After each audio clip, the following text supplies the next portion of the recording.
Oh, come on! Not again! Ugh.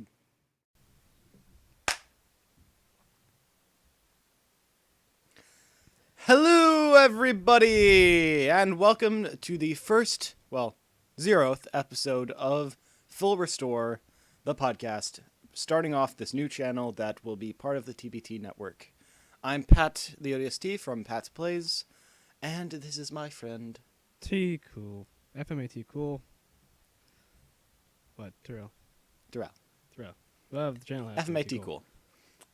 Who I just learned has a video with 30,000 views on it because it's copywritten. Yeah, it's kind of bullshit stuff, but it gets views. I'm here for the people. First time on a mic? Yes, actually. Oh, well, I hope you enjoy. Okay. Basically, this is a podcast that is going to start off my new whole thing, and I'm hoping that a lot of you who are viewing this will view it on about Saturday or Sunday of this week on March 14th and 15th after going to GenericCon. Because what we'll be doing is I will be going to GenericCon and handing out a lot of cards saying, like, come check out the new channel that I'm opening up, because this channel is all about Pokemon. It is a channel all about Pokemon stuff. And my channel is about all sorts of stuff, so I wanted to open up a channel that was just be about Pokemon so that all my friends can upload videos to it. And how this podcast works and how this channel works is the podcast is broken up into segments. And each of these segments is named after an item in the Pokemon series. The podcast itself in the show is called the FullRestore, and then we have all the other things that have their own names, and we'll have segments of the podcast, which will be named after these items. And then there will also be individual shows that cover specific topics that may be 8 to 18 minutes long, and those videos will also be called the same name, and they'll be their own little shows. For example, one of the topics that one of the things we'll talk about today is the Max Revive show, which is all about challenge runs and different ways to play Pokemon. All of you who have heard the Nuzlocke challenge may love this because I have new innovative ways to play Pokemon that don't just involve variations of Nuzlocks. I'll talk about it here, and then I'll make an individual show about it later. And so let's move on to the bag. The bag. Yes. The bag is, as we pull it up, this is a temporary thing that we have because we want these episodes to be video. But right now, this is a purely audio thing because I didn't know that you had a camera. Yeah. That you could have brought, but that's fine. So this is the temporary setup we have that we're looking at right now called Fill Your Bag. It all looks very basic because this is the trial episode and I have not a lot of time to edit it. So, you know, my experience with SAI is limited right now. But up for today, we have the Wide Lens, which is our news segment, which is kind of the stuff we're already talking about right now. Then we have the Max Revive, which is all about challenge runs. Then we have the Scope Lens, which is myths and stuff, where we'll be talking about the Delta episode, and I'll tell you about the Delta episode because you have no idea what the fuck it is. No, I don't.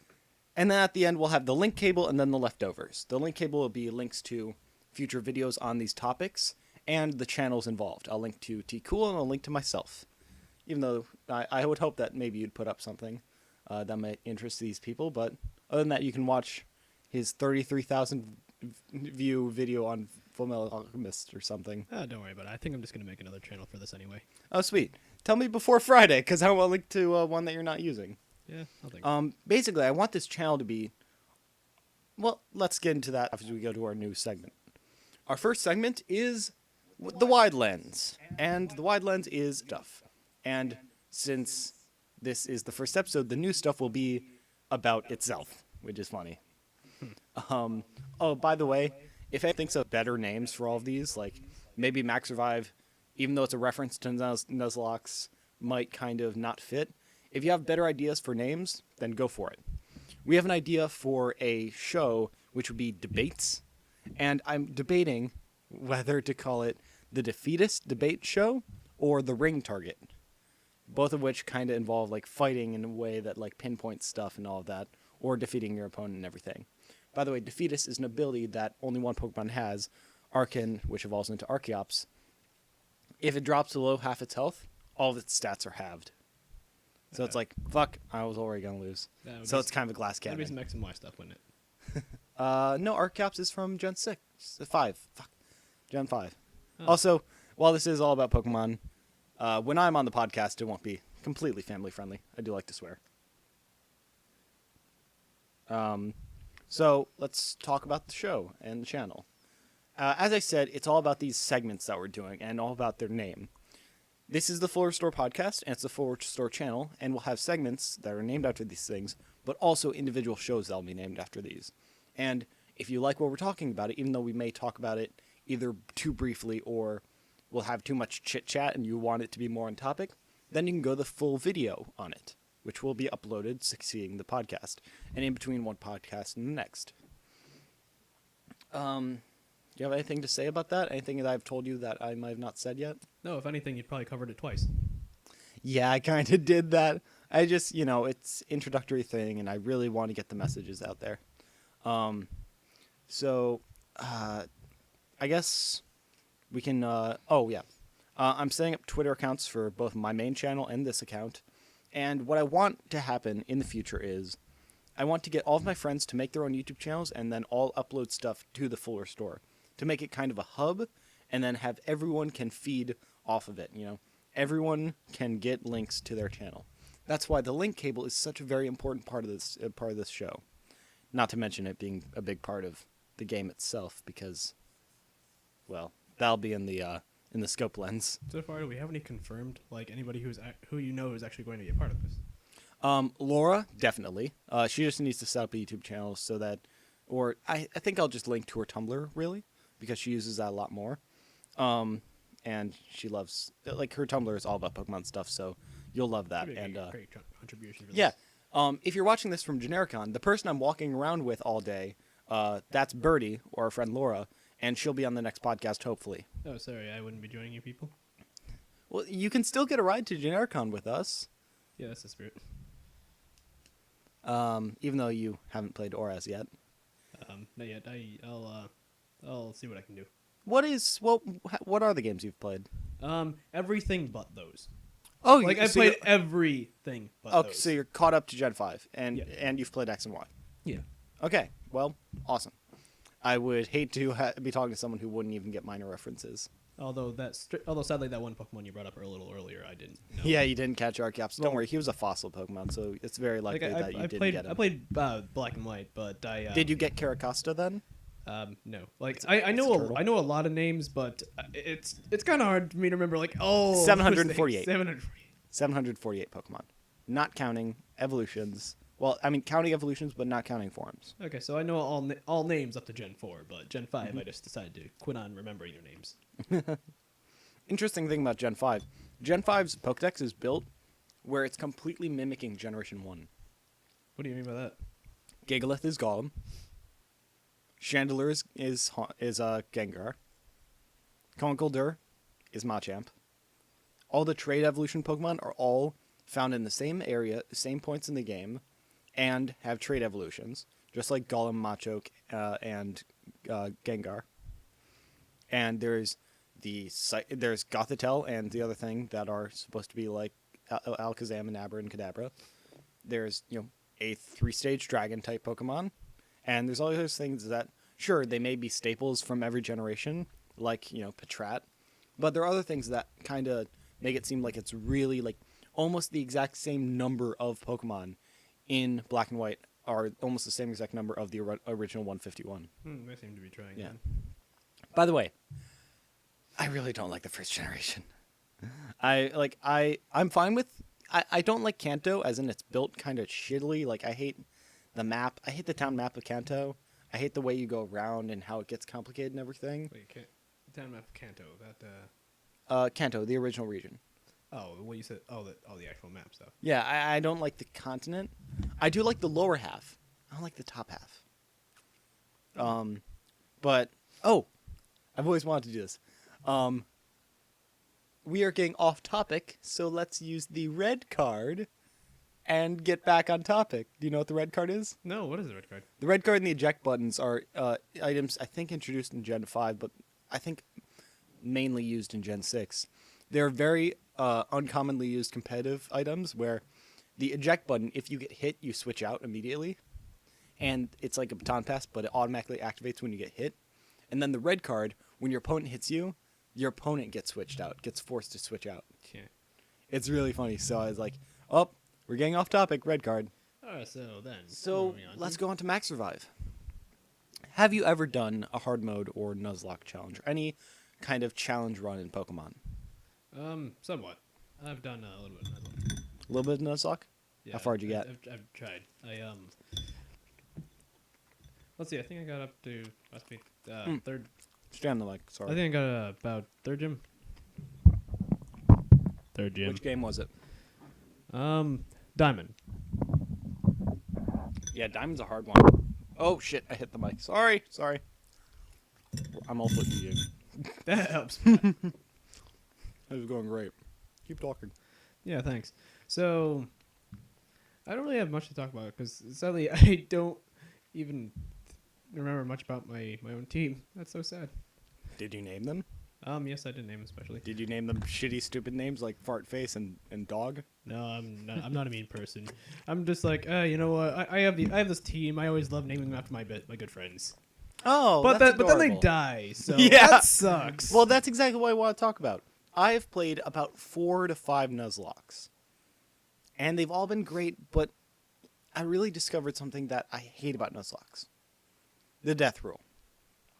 I love the idea of a hard mode where you can't use your Pokemon after they've fainted. But the death part of it breaks everything. Because here's the thing. There are people who think like, oh, when you beat the game, do they all come back? No. And they shouldn't.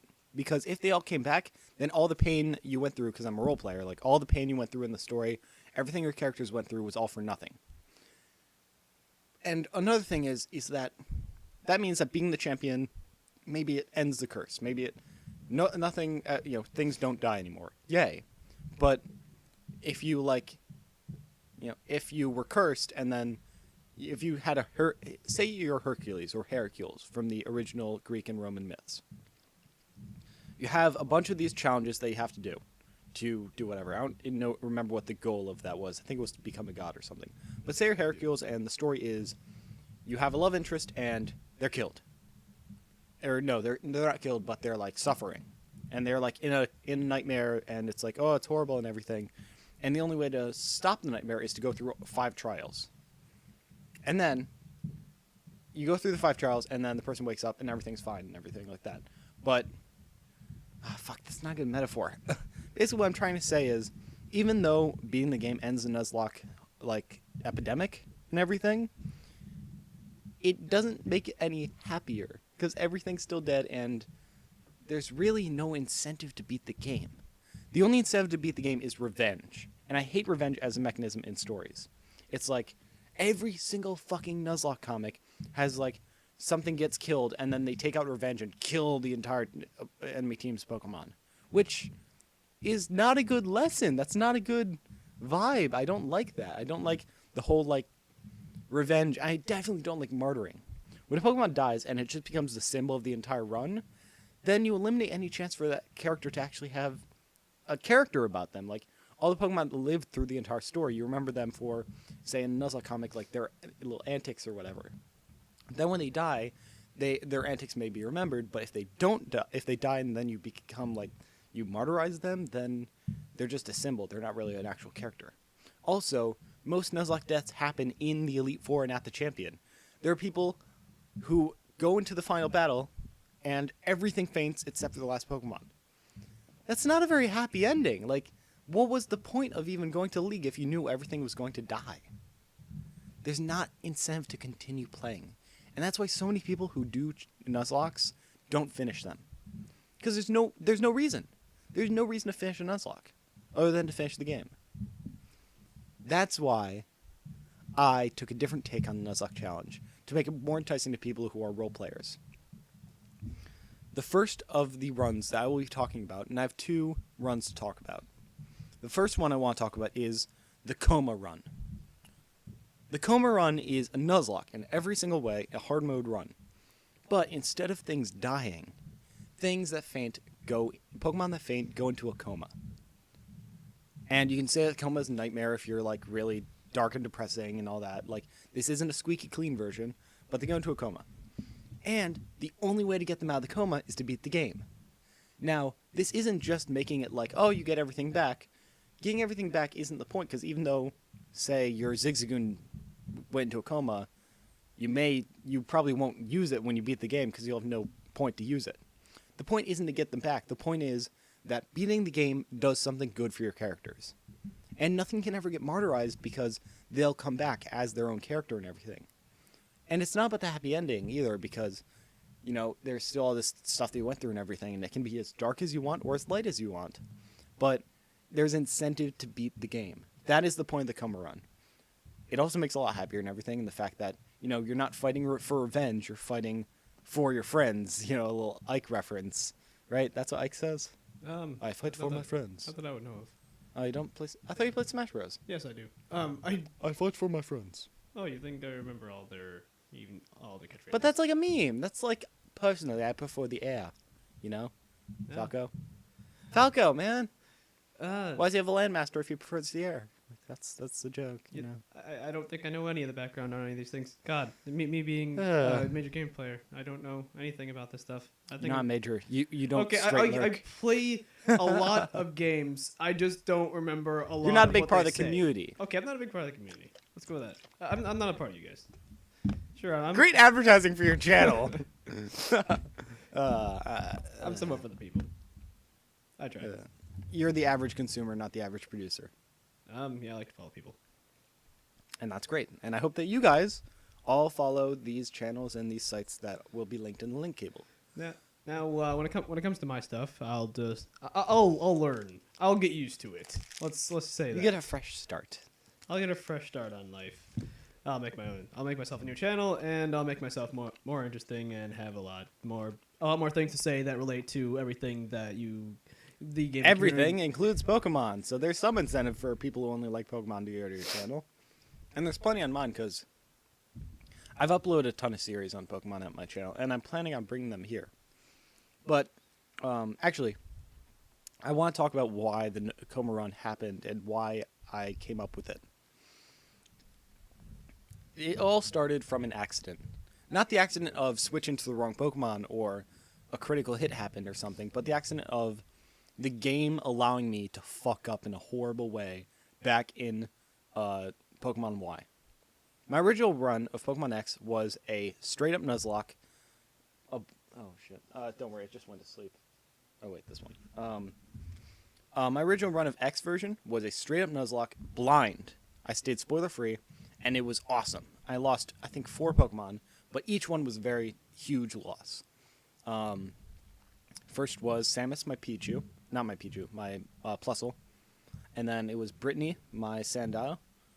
And then it was Link, my starter, my grass starter mid stage. Quilladin. And then the fourth was my Lucario Meta Knight, who, that electric gym will fuck you up. You remember Clement's electric gym from Kalos? Electric Terrain Thunderbolt from Magneton. That shit will fuck you up. I was mega'd, and I still got one shot by that thing. That was devastating. Rest in peace. But I lost that game cartridge after I beat the game and after I was doing stuff and breeding and everything. I lost that game cartridge. So I started again, and I got a copy of Y after a long time passed. After I could trust myself again, and I got digital, and ever since then, every single game that I've bought has been digital. Because I might lose a cartridge, but I won't lose an SD card. But cartridges you can keep anywhere. If you lose, You if can lose keep the, if you you lose can the keep whole SD DS. card. Here's the thing: SD card, I pop out and switch like they're cartridges. No, you like the cartridges. You lost that one game in that 1DS, but Also, SD cards are slightly smaller than I cartridges. know. Whatever I was. And they can hold up to 16, 32, 100 gigabytes. Yes, but imagine just losing just that one. That's why I have like 3 Cartridge. SD cards. Good point. It's really irrelevant when you get down to it. It's just like having cartridges, but you can have multiple games on a single cartridge. It's like having combo packs. Yeah. But anyway, red card, you know. Red card. So what happened was in my Y run, which was an egg lock, which was all my friends gave me a bunch of random eggs. I was like, breed a bunch of random eggs and then send me them at random, and I'll hatch them as my encounters for the areas. And the egg lock was awesome. It was cool. I had like Victory Bell and LGM and Archeops and stuff on my team. It was awesome. I had Pokemon from all over the place. And I had about 4 or 5 deaths in that. But one of them I didn't consider as a death. When I was fighting Lysander for the last time in the final battle, I was stalling with my Mega Ampharos, which is an awesome Mega. I love Ampharos and Mega Ampharos. And I needed to heal because I was fighting the his lion, Leo's evolution, Pyroar. And Hyper Voice was doing a shit ton of damage because it's normal type, it gets stabbed. So I went to get a Hyper Potion or whatever to heal my Ampharos, Pearl. And I accidentally clicked on my Umbreon, who was at full health, Donut. And the game, which I've done this in other games, it doesn't allow you to heal Pokemon that's at full health. It'll say that it does nothing. But either he was missing 1 point of health, or he had something, I don't know what the fuck, but the game, at my little drag of my fingertip, hit Umbreon and healed Umbreon, and then Pearl fainted from a Hyper Voice. I was like, here's the thing. Yeah, that's bullshit, but you can't just blame bullshit and, like, complain about it. But I'm a role player. I had a character. Her name was, her name was, hold up. You talk. Ah, great. Yeah, putting me on the spot. Well, like, I love French, and I usually use French names. Like, I'll, like, take a word and then find the French version, then make a name out of it. And I had the word for random in French was her name. It's on the tip of my tongue. I'll think of it later, but imagine your character, and that happens. How the fuck does that happen in the middle of a battle? You accidentally discharge a full bottle of FullRestore or Hyper Potion on a Pokemon that's not even out. And, like, you're just sitting there staring as Hyper Voice attacks your Ampharos, and you're healing your Umbreon, which is at full health. How does that even happen? Like, that doesn't make sense from a role-playing perspective. You can't explain that. Because, here's the thing. If I attacked that turn, I probably still would have gotten outsped or something. But, like, there's no reason for that. There's no explanation other than a physical error in the game that allowed me to do that by accident. So I put Pearl in a coma. Because I was like, I gotta take him off the team because it would be unfair otherwise. But I'm not saying that he's dead because that's bullshit. And then the coma thing stuck with me. After a while, a ton of stuff dies there. By a ton, I mean like 2 or 3. And I get to the final part of the game. And my team has a bunch of great Pokemon, like my LGM, Yen, and my Archeops, Keppa.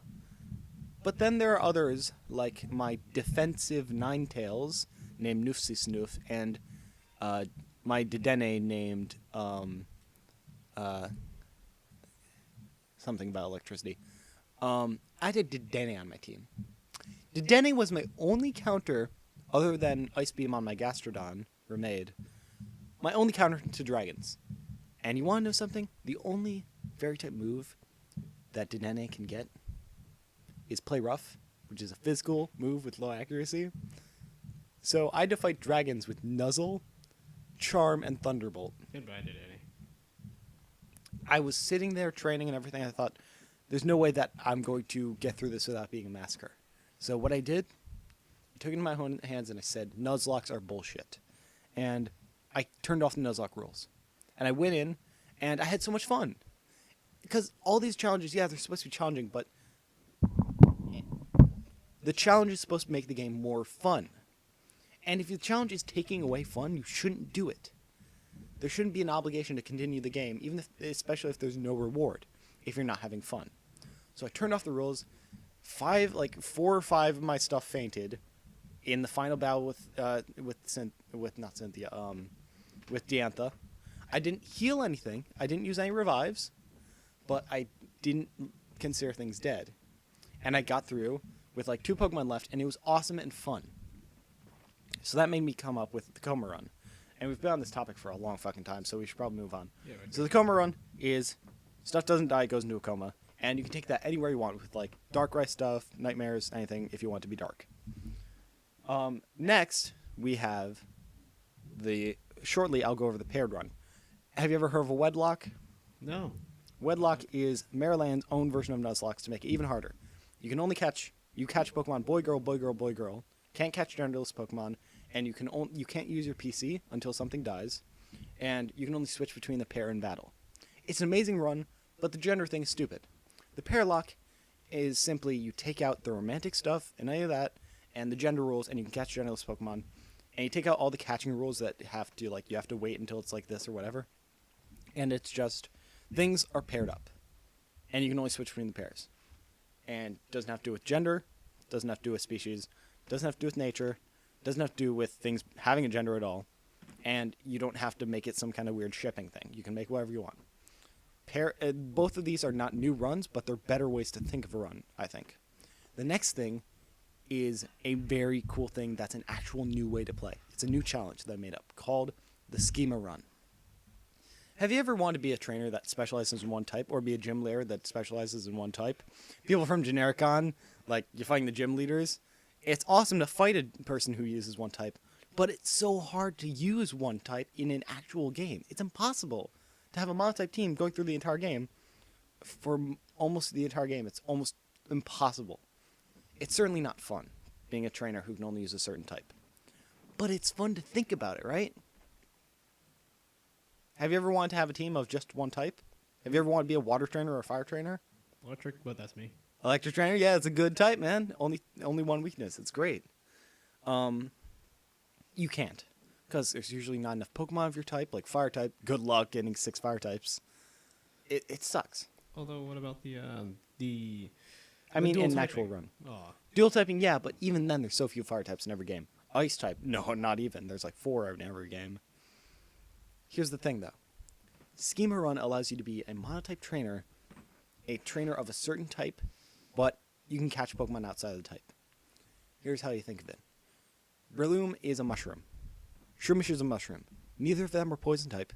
But if you were making a poison type team, a Shroomish and a Breloom could go on there and totally fit with the theme, even though they're not poison type. Like if you saw a Breloom or a Shroomish in a poison type gym, you wouldn't complain. That's why I took that a whole new level. I took every single Pokemon of the Hoenn region that you can counter fairly, and then I took every single type, and I made it so that I made groups of 32 Pokemon for every single type that fit the schema. Some of them are a bit of a stretch, especially for the fire type stuff, but some of them aren't so much of a stretch, like Milotic being in the dragon type schema, because it's a serpent. Or Blaziken being in the flying type schema, because it's a freaking chicken, yeah, wingless. And, it goes towards all that stuff, so I'm going to upload lists for every single generation, or you can make your own, where you can pick a type, and you have 32 Pokemon, which is about the amount of Pokemon you go through and fill up a box in a normal Nuzlocke. Most regions have around 32 areas to catch Pokemon, and you can go through the game like that. And it has hard mode fainting rules, so you can do a Coma-Run or Nuzlocke in it, and you can swap out your starter from another game. You can swap out your starter for one of the Pokemon in your schema, but the only rule there is it has to be of the type that your schema is. But that's it. That's the entire run. You have 32 Pokemon you can catch from. You can catch one in every route. No, you can't catch one in every route. You can catch as many in the area you want, but only one of a species. And I'll go through the rest of the rules in the video, but, that's the thing. And the best part is, if you don't agree with my schemas, you can make your own list. And it's not that hard. Most areas only have a little over 100 Pokemon to pick from. And a lot of them can't even be caught in a normal run, so you can just disregard them. About 30 to 35 Pokemon, depending on the size of the region. And then you can go. And I did it for every single type. You guys only have to do it for the types you're interested in. And they can go. And it'll be really, really well balanced. I'll be uploading a series where I try out a Schema Run just to show you how fun it can really be. You can be any type. Ice type, you only have 4 ice types in the game, but now they extend it into other Pokemon that are like ice types. There you go. Any other questions about Schema? Not that I know of. But I do have one thing I want to say. Sure. Sure. You guys have your Schema Run Nuzlocke and stuff, but I'd like to know if there's any challenges that you guys would like to say, like creating your own, because obviously this is all about having your own fun anyway. Oh. But Totally. If someone has another challenge run that they want to talk about, you can get on Skype, because this channel is really small starting off. You can hit me up on Skype or Twitter or something and join in on a Skype call, and we can have a Max Revive episode or an entire podcast with a Max Revive segment talking about your challenge run. If I think it's very interesting, I will totally have you on to talk about it.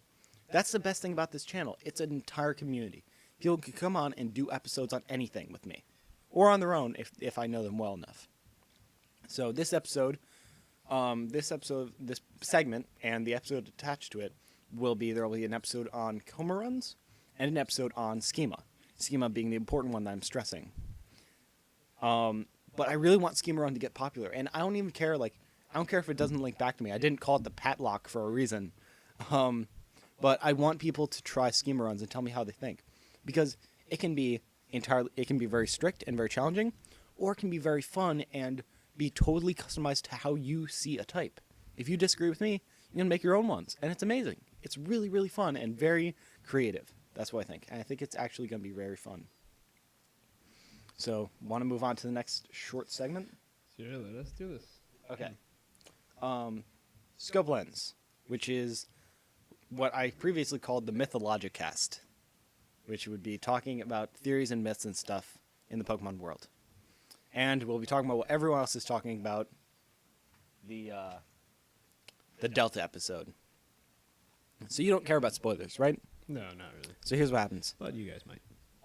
There's Primal Evolution, and what happens in the main game is you get to the place where the bad guy, Archie or Maxie, is confronting Kyogre or Groudon, and brings out their orb and powers them up, and then they escape, and they're like, "Yes, Kyogre or Groudon, drown the world in sunlight, drown the world in water, and do all the things and bring the world back to its natural state."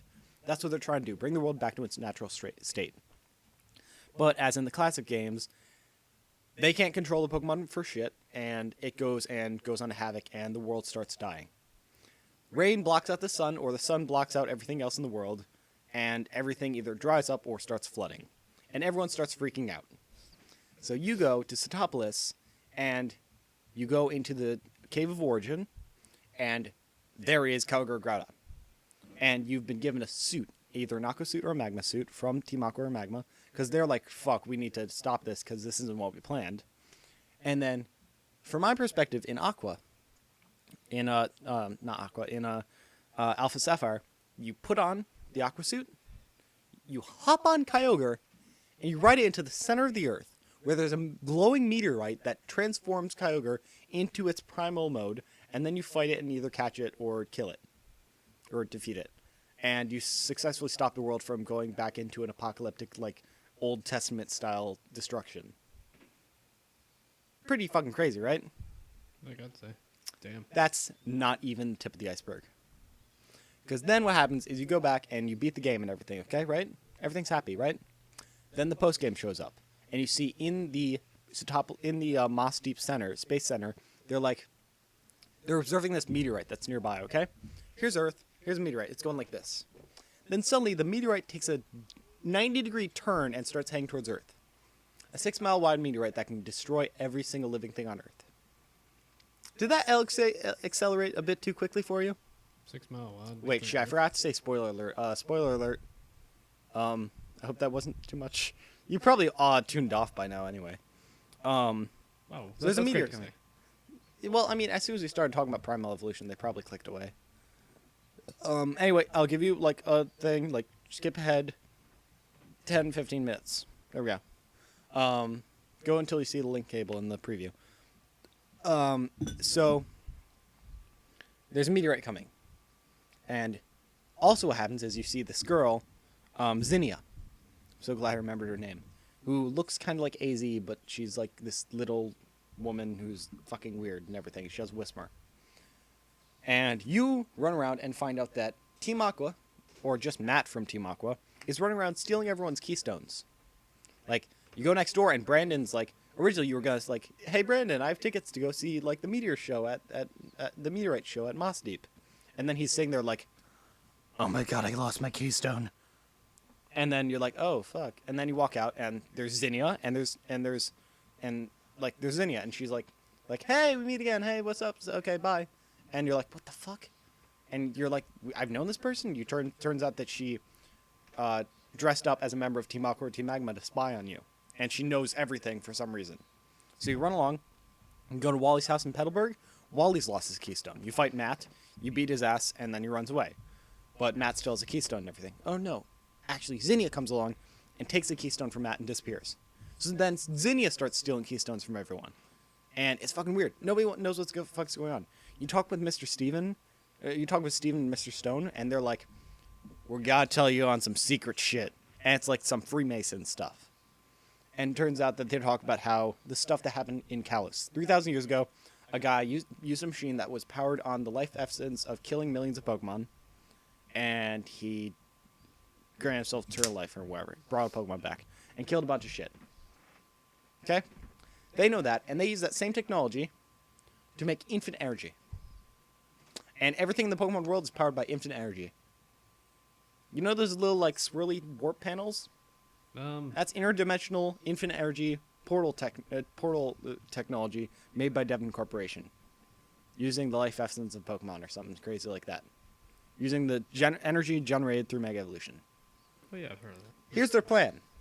They're going to take a rocket filled with infinite energy, take it into the sky, shoot an interdimensional portal at the meteorite, and then the meteorite goes in the portal and goes into another world, and everyone's safe and happy. Still crazy, not crazy enough for you? Zinnia comes along and says, don't do that, you're fucking idiots. And says, sure, it's happy and safe for everyone like you, but when that meteorite hits another planet in a different world, it's going to ruin their day. Takes the thing that they need to power the, do the thing, crushes it in her bare hands. And she's like, peace, and leaves. And you're like, all the scientists are like, oh my god, what are we going to do? We have to, everything's going to die. Then you go track down Zinnia. She's at Sky Pillar. And she's like, yo, I'm a Draconid. I'm a member of ancient dragon-worshipping people who lived in the Hun region and the Kalos region a long time ago. And we have passed down lores of what happened with the super ancient Pokemon. You walk up Sky Pillar and there's murals on the wall. She tells you this big giant story. Thousands of years ago, Kyogre and Groudon were tearing everything apart in their primal state. Then, all the people made a wish and Rayquaza came down and calmed them. Then, they were doing it again and there was a meteor coming and shit. And people made a wish again and Rayquaza came down and became more powerful and Mega Evolved due to the wish of people. And then quelled their rage so much that he made orbs and then their primal whatever was locked in the orb and shit, and then they went down. And then Kyogre and Groudon never returned. But then people foretold that the meteoroid would come back and that people would have to rely on Lord Rayquaza again to save them because they worship Rayquaza and shit, okay? So, you go to Sky Pillar and she summons Rayquaza, which is fucking epic. And then she tries to Mega Evolve with Rayquaza, and Rayquaza isn't powerful enough. So what happens is, you take out the meteorite from the beginning of the game, and Rayquaza eats it, and then fights you, and then you capture Rayquaza, and then you Mega Evolve with Rayquaza, fight Zinnia, and then here's where the crazy shit happens. You hop on Rayquaza in your Aqua or Magma suit. By the way, in the Ruby version, you swim through lava on Groudon. And that's like totally normal, right? Yeah, you won't die at all. It can survive being underwater, being in magma, and something else. You hop on Rayquaza, you Mega Evolve, you fly into the sky, you fly into this atmosphere, into the stratosphere, you fly into space, in your suit, on top of Mega Rayquaza, and there's a scene with epic DBZ guitar music playing, and the meteoroid's coming, and it's like, Meteoroid, Rayquaza, Meteoroid, Rayquaza. And then the meteoroid's here, and that goes... And you blow up the meteoroid by bashing straight through it on Mega Rayquaza. But that's not the end of it. A little triangle comes out of the meteoroid and dances around your screen, referencing back to an event back in the Emerald days. And then it's Deoxys. And you fight the space virus Pokemon in space with your Pokemon that can somehow breathe in space. Like, literally, if you switch out of Rayquaza, your Pokemon are just there, fine, breathing in space for some reason. I guess they're still in the atmosphere or whatever. And you're fighting Deoxys in space, and you can catch or defeat Deoxys. Who's level 80, by the way. Rayquaza, who's higher leveled than anything on your team, is level 70. Suddenly you're failing at level 80. It's fucking crazy. Then you go down and you save the world. That's pretty crazy, right? Oh, God. But what's crazier is that people analyze and find out that what she says proves that multiverse theory in Pokemon World is true. And that all sorts of shit is happening with, like, pocket dimensions and shit. And, like, there's the game theory video and all the other videos make it fucking crazy and shit. And basically, I've gone on for this for so long that if I want to talk about an actual thing, I'll record an actual segment of the scope lens or the zoom lens. I think I meant to say zoom lens. I don't know. But you can give names. But basically, for a lot of you, that's just been a recap. And what's your reaction so that they have something? Can you give some kind of reaction that'll make them listening to the same thing they already knew worth it? No. You flew on a dragon into space and destroyed a meteor and then fought a space virus. That's not cool? No, that's pretty fantastic. Oh, you watch anime, so you're used to that kind of shit, aren't you? You're used to yeah. shit going crazy. I'm used to random stuff flying around. But it's Pokemon, dude. Okay, for Pokemon, that is very abnormal. Let's go with It's that. very abnormal. There we go, man. Okay. Oh, by the way, not only are there Draconids, but they're also Cetopolitans. Cetopolitans? Yes. Part of the mural story in the Sky Pillar that Zinnia tells you is that a meteoroid landed in the Earth, and that's one of the ways Rayquaza came back to save everyone. And the crater is Cetopolis City, and people live there. Oh. And the meteoroid that came down was the thing that you found underneath Cetopolis City that allowed Kyogre Ground to Mega Evolve. Which is fucking crazy, right? Trying to process But this. here's the craziest part of everything. She says that there's another world that we know of that you would be fucking over with this. And she also says another world like ours, but slightly different, where maybe Mega Evolution doesn't exist. Where the war never happened 3,000 years ago. Mega Evolution exists because AZ created Mega Stones by killing a bunch of Pokemon. Like, that was one of all the energy that went out created Mega Stones and Mega Evolution. And that didn't exist before then. But for some reason, Primal Evolution did, which is fucking weird. Like, Rayquaza Mega Evolved thousands of years before AZ Mega Evolved, which doesn't make any sense because Mega Evolution was supposed to come from AZ. So maybe, like, the wishes of the people and all the, like, Pokemon that died because of the super ancient Pokemon caused this kind of Mega Evolution, but nobody knows the secret of Mega Evolution yet. It's still a bit of a mystery that Rayquaza is able to Mega Evolve way before AZ. It's fucking weird, dude. And so the idea is that game theory talks about how, like, you know, red and blue are two different multiverses and everything, and that makes sense. But what he didn't talk about was that the thing that fucking crazy is all the games, there's well, he kind of talks about this, but the remakes and the original games. The remakes are the universe that you're in, the canonical universe, and then the original games where Mega Evolution isn't a thing is the world she's talking about. And so the two games exist in the same multiverse, and she's saying that if you send this meteor, it's going to hit a place where Mega Evolution never existed, where the war never happened, which is red, blue, gold, silver, emerald, platinum, and black and white too. Oh, the multiverse theory. It's confirmed multiverse theory stuff. It's crazy, and I want to talk about in a separate video talking all about it. But I think I've stayed on the topic too long here. By the way, you know Lord Helix? Lord Helix? No. You know Twitch plays Pokemon, right? I'd like to say that I did, but you didn't no. watch Twitch plays Pokemon? It was the biggest thing of Pokemon to ever happened since Mega Evolution was introduced. I know Bigger than Mega I know a little Evolution. bit about that. More people watch Twitch plays Pokemon than bought X and Y in America. I'd like to say that, but I have not watched too Twitch much Plays of that. Pokemon was where someone set up a Twitch client where inputted chat commands in a Twitch stream played a game of Red. Yeah, I know that. There's And a religion was started around it off the Helix fossil. And here's the thing. There are certain things in the Devon Corporation building and the apartments surrounding it that weren't in the original game. Notably, Helix fossils and paintings of Omnite and giant statues of Helix fossils. Behind Mr. Stone's desk is a giant mural of an Ammonite. And in all the apartments around the place, there are portraits of the Helix fossil. worship. How the hell do people in the Pokemon world know about Helix and all of his worship, all of the holy texts and everything? How do they know about their religion? What if, because they understand multiverse theory and shit, they actually went to that universe or our universe or something and heard someone talk about Lord Helix? Now, obviously, it's just like maybe a little nod from Nintendo because that was a big thing and everything, but like, what if there's a canonical reason why Mr. Stone is a follower of the Church of Helix?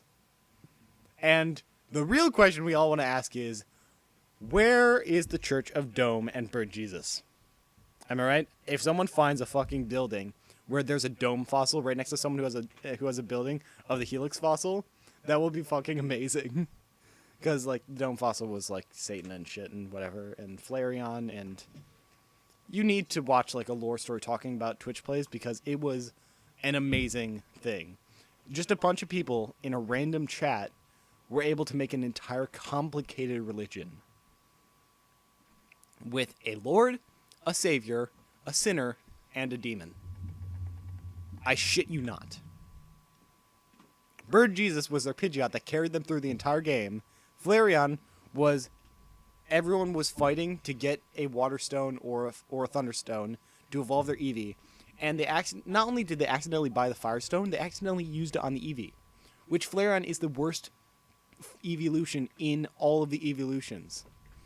And people say that it was the dome that talked to the player and made them use it, and the dome is evil and Flareon was a sinner. But then there's all these people talking about how the dome is good, because here's the thing. They initiated a thing called democracy versus anarchy, where people could vote to either have it play in the normal way or have it play where people would vote for a command and then would input the command. And then Start 9 happened, and then Dome was anarchy, and then Helix was democracy, and everyone hated democracy, so then people started turning on the Helix. Oh my god. Complete and utter chaos. It was amazing. It was amazing. And then when they played Gold version, at the end when you fight Red, it was the team from the original game. It was amazing. It was fucking sweet. And they kept going, and it's still playing a bunch of random shit, but like it's not as popular as it used to be. It was absolutely amazing. They went through all the original games. Red Card. But yeah, I think that's the leftovers, just like chit-chatting and stuff. Because I think that this has run for a bit longer than I wanted it to. But let's just go with the link cable. Because, as I said, like we may chat about this stuff, but if you want hardcore talk about the subject, that's what you go to the individual shows for. And I'll be uploading individual talks about these things that are, 4 to 8 to 18 minutes long and are dedicated about the topic and aren't in podcast fashion. The link cable. What have we learned? Yeah. The leftovers. What have you learned? The leftovers and the link cable. What have you learned from this experience, the first time being on a talk show, podcast kind of thing? Let's see. In Omega Ruby and Alpha Sapphire, you can do batshit crazy shit. God, things I can't even describe. Flying on Rayquaza. Oh, by the way, you also get to fly in Latios and Latios, and it shows you the... I need to show you this. Now in the keep middle of this. Okay, fine, whatever. So, God, you can fly on... You can fly in space and fight a virus. Space virus. A space virus. That redirected a meteor. Now, That also redirected previous meteors, because there are mural paintings in Duford Cave of a triangle-shaped... of a triangle in a meteor crashing on the earth during the time of the ancients. So it's already been foretold. Oh yeah. Yeah. Pat, what were you going to show me again?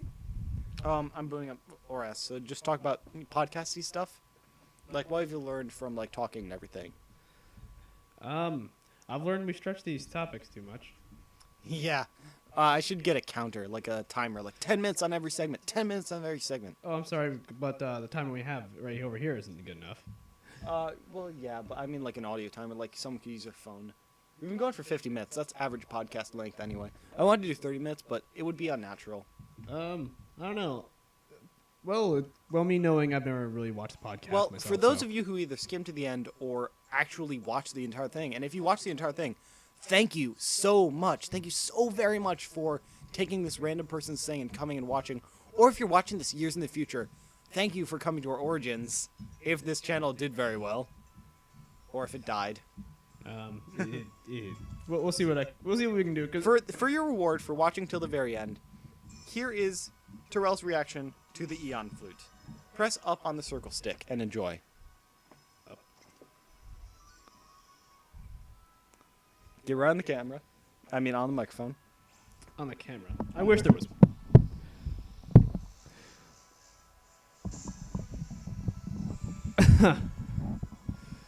Fly. L&R. What? L&R when you move. Flips. And B to boost. Up and down to, tilt up and down. That's the entire Hoenn region. In God. full render. So you can land on anything you want. You can land on routes. What about cities? You can fly anywhere. Go to Mount Chimney. Go to Stopless City. It'll take you 20 seconds. Not even. Now I really want this game just for this one little I know, purpose. man. It's fucking sweet. Although, I do kind of wish there was a little bit more individuality between Latios and Latios. Because their Mega Evolutions look pretty damn similar. Their Mega Evolutions are exactly the same for this reason, to make this. Oh. Eh? But their normal versions are very different. Well, obviously they're very different. But Yeah. still. The the Mega same, Evolutions look exactly the same. I don't like It's for, yeah, I know. Nobody likes it. Nobody likes the Megas. I will always love Latias in her origin form. Yeah. Also, the music, fucking amazing. I think everyone who's listening has already heard the music. Whatever, just sink it in more. It's so we gotta love good. it. We gotta love it. It's so good. And I gotta. Oh, by the way, you want to talk? Okay, but here's the thing: mirage spots. Find a mirage spot. They have little red stars over them. They're on the edge of the map. Go, fly to one. Huh? Fly to one. The Mirage spot? Yeah, they have little red stars over them. They're islands or other places near the right side and the bottom and the top of the map, and the left side. You see one? No. Hold up. Not that I know of. This is more about podcast than rather. It's the leftovers. It's the after show.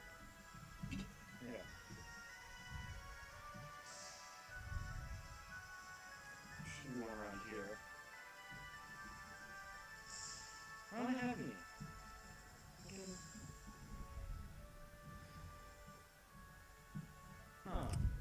Oh, here's one. Finally. This is Pat finally finding whatever the hell he wants to find. This is what they turned Mirage Island into. There's these spots all across the map and everything. So I want you to walk north. Because this has something about multiverse theory. The hell? Oh, look. Oh, wait, no, this is not really. Oh, this place isn't basically, what happens is, of these spots, you can find some spots where you can find a hoop. A portal, like a big ring, with purpley stuff in the middle, floating there. And then you walk up to it, and you stick your hand in it, and then screen goes to purple, and then there's a hoop, and it goes boop, and poops out a legendary Pokemon for you to fight. Wow.